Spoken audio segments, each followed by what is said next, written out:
آج کراچی کا نام سنتے ہی لوگوں میں یہ تاثر قائم ہو جاتا ہے جیسے کراچی کوئی جرائم سے بھرپور ایسی جگہ ہے جہاں ابتدا سے ہی جرم پنپتے ہیں، حالانکہ حقیقت اس کے بالکل برعکس ہے۔ کراچی اور کراچی میں رہنے والے لوگ انتہائی امن پسند، آئین اور قانون کے راستے پہ چلنے کا یقین رکھتے ہیں۔ کراچی چونکہ ایک کاروباری ہب ہے اور پورے ملک کی معیشت کا انحصار کراچی پر قائم ہے، اس کی وجہ سے پورٹ یعنی بندرگاہ ہے۔ چھوٹے موٹے جرائم تو ہر دور میں ہوتے رہے ہیں۔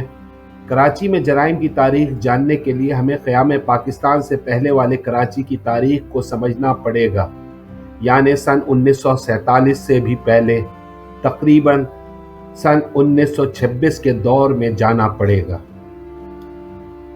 کراچی کی ایک قدیم آبادی ہے لیاری، اور لیاری کا نام سن کر بھی لوگ اس خوف میں ایسے مبتلا ہو جاتے ہیں جیسے یہاں ہر گلی میں جرم اور جرائم پیشہ لوگ رہتے ہیں، اور یہ بات بھی سراسر غلط ہے۔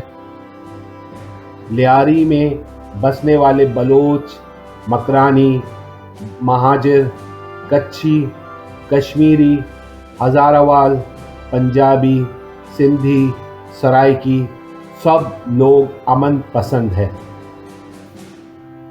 اس بات میں کوئی دو رائے نہیں ہے کہ لیاری، جسے اولڈ سٹی ایریا بھی کہا جاتا ہے، یا یوں کہنا بہت بہتر ہے کہ جب کراچی وجود میں آیا قیام پاکستان سے بھی پہلے، تو لیاری اور اس سے ملحقہ علاقے کھارا در، میٹھا در کے علاقے ہی کراچی کہلاتا تھا۔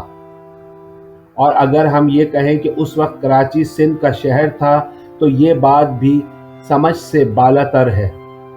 کراچی سندھ کا حصہ بعد میں بنا۔ دراصل کراچی حصہ تھا تقسیم پاکستان سے پہلے انڈیا کے شہر بمبئی کا، اور اس سے ملحقہ ایک بستی یا شہر تھا۔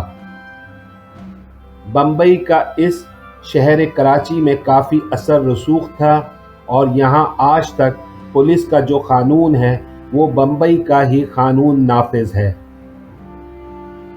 چونکہ کراچی کے ساتھ ہی بندرگاہ تھی، خاص طور پر مچھیرے جو تھے وہ بھی کراچی میں ہی بندرگاہ کے قریب اپنی بستیاں بسائے ہوئے تھے۔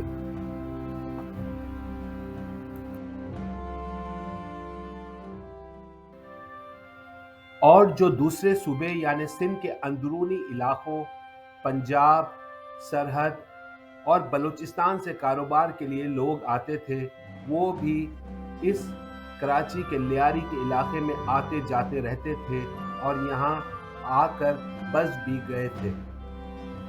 بہرحال لیاری ایک قدیم آبادی تھی، لوگ یہیں رہتے تھے، یہیں پلتے تھے، اور جیسے کہ اس سے آگے تو کوئی آبادی تھی ہی نہیں، آگے تو صرف سمندر تھا۔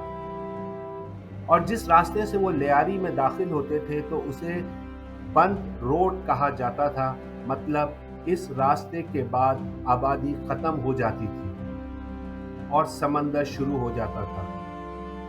وہ بند روڈ کا نام بھی بگڑتے بگڑتے بندر روڈ ہو گیا، اور قیام پاکستان کے بعد اسی روڈ کا نام ایم اے جناح روڈ رکھ دیا گیا۔